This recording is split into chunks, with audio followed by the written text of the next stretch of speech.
शेर के जबड़े हम इंसानों की तरह दाएं बाएं नहीं हिल सकते।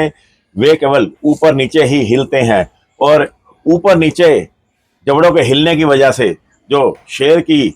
बाइट फोर्स होती है वो बहुत अधिक हो जाती है और इसकी वजह से ही शेर अपने शिकार पर बहुत मजबूत पकड़ बनाता है। शेर के जबड़ों की जो पकड़ होती है वो एक संडासी की तरह होती है। जब वो एक शिकार को पकड़ लेता है तो दाएं बाएं नहीं हिलने की वजह से, केवल ऊपर नीचे ही हिलने की वजह से शिकार उस पकड़ को छुड़ा नहीं पाता। इसके अलावा जो शेर की जो 1050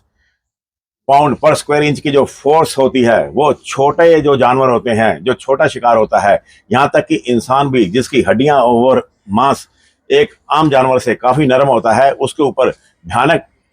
जानलेवा असर डालती है। इस प्रकार शेर की जो शक्तिशाली बाइट फोर्स होती है और जो बहुत ही शक्तिशाली जबड़े होते हैं जो इधर उधर नहीं हिलते, उसकी वजह से इसकी जो पकड़ होती है वो शिकार पर जानलेवा बन जाती है और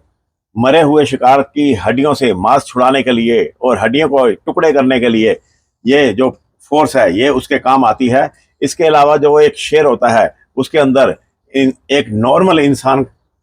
से कहीं 6 गुना ज्यादा ताकत होती है। कहने का मतलब ये है कि अगर एक रस्से को पकड़ करके शेर एक तरफ से खींचे और दूसरी तरफ 6 इंसान अपनी तरफ खींचे तो वो 6 इंसान शेर को अपनी तरफ नहीं खींच पाएंगे, बल्कि शेर उन 6 इंसानों को अपनी तरफ ही खींच कर ले जाएगा। कहने का मतलब यह है कि जो शेर के पास 6 इंसानों के बराबर की ताकत होती है।